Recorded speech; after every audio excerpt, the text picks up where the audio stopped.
Saya awali, Assalamualaikum warahmatullahi wabarakatuh. Perkenalkan, nama saya Sofiatun Muslihah. Saya dari Prodi Manajemen S1. Di sini saya akan membahas mengenai regulasi manajemen resiko. Sebelumnya, video ini dibuat untuk memenuhi tugas dari mata kuliah manajemen resiko. Yang pertama adalah pengertian regulasi manajemen resiko.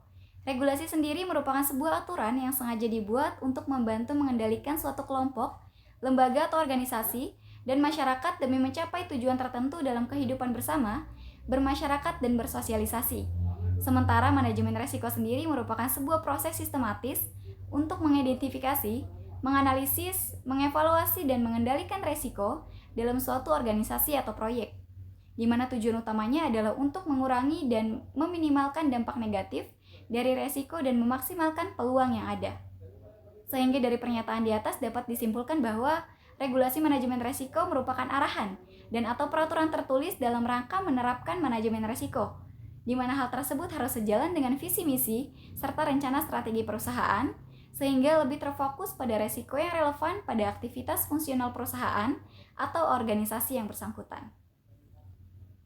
Kemudian untuk tujuan regulasi manajemen resiko sendiri adalah mengendalikan segala sesuatu yang berkaitan dengan resiko yang mungkin akan terjadi pada sebuah perusahaan atau organisasi yang sedang dikelola, dan membuat semua aktivitas dan atau kebijakan-kebijakan yang telah dibuat terjamin aman, dengan cara memahami, mengukur, serta memonitor berbagai macam resiko yang terjadi pada periode sebelumnya. Lalu tujuan manajemen resiko secara umum sendiri adalah menjamin bahwa suatu perusahaan atau organisasi dapat memahami, mengukur, serta memonitor berbagai macam resiko yang terjadi, dan juga memastikan kebijakan-kebijakan yang telah dibuat dapat mengendalikan berbagai macam resiko yang ada. Agar pelaksanaan bisa berjalan dengan lancar, maka perlu adanya dukungan dalam menyusun kebijakan dan pedoman manajemen resiko sesuai dengan kondisi perusahaan. Tujuan manajemen resiko secara umum digunakan sebagai dasar dalam memprediksikan bahaya atau hal yang tidak menyenangkan yang akan dihadapi dengan perhitungan yang cermat serta pertimbangan yang matang dari berbagai informasi di awal untuk menghindari hal-hal yang tidak diinginkan. Kemudian langkah dasar dalam membuat pengelolaan resiko usaha adalah yang pertama, mengidentifikasi resiko. Agar bisa menyusun pengelolaan resiko, pelaku usaha perlu mengenali terlebih dahulu resiko apa saja yang dapat timbul pada kegiatan usaha, biasanya berupa resiko internal dan eksternal. Kemudian yang kedua adalah penilaian setiap resiko. Setelah semua resiko dapat diidentifikasi dan didaftar, pelaku usaha sebaiknya memberikan penilaian seberapa besar dampak dari setiap resiko tersebut pada kelangsungan usahanya.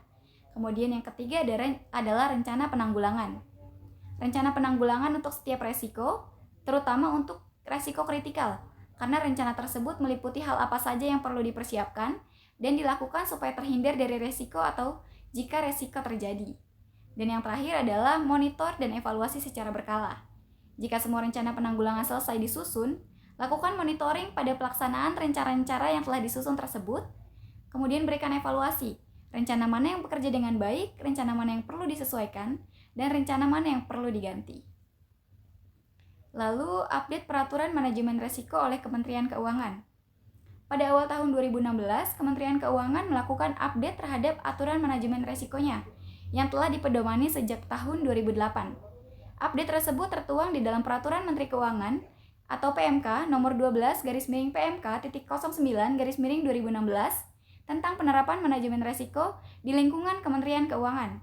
PMK tersebut menggantikan peraturan yang lama yaitu PMK 191/PMK.09/2008 tentang hal yang sama, di mana penyempurnaan itu tentu memiliki niat yang baik, yaitu menyesuaikan praktik manajemen resiko Kementerian Keuangan dengan best practice terkini, dan dengan begitu diharapkan praktik manajemen resiko akan lebih berkualitas serta mampu mendukung pencapaian tugas dan fungsi organisasi secara lebih efektif dan efisien.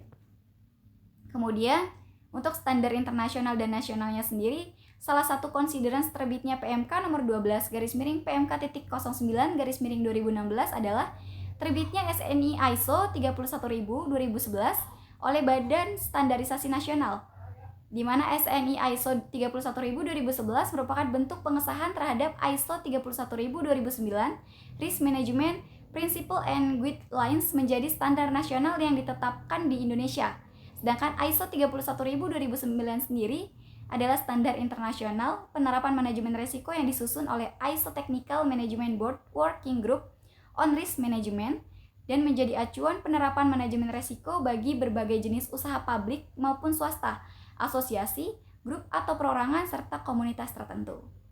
Dan hal-hal yang barunya adalah yang pertama, mengubah definisi risiko, yang kedua, memperjelas definisi manajemen risiko, yang ketiga, mengenalkan prinsip-prinsip manajemen risiko, yang keempat, menegaskan perlunya budaya sadar risiko beserta bentuk-bentuknya, yang kelima, mengubah struktur organisasi manajemen risiko, yang keenam, mengubah beberapa teknis dalam proses manajemen risiko, yang ketujuh, mengubah bentuk dan jenjang pelaporan manajemen risiko, dan yang terakhir adalah memperjelas proses manajemen risiko di setiap jenjang organisasi.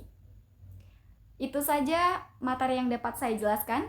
Kurang lebihnya saya mohon maaf.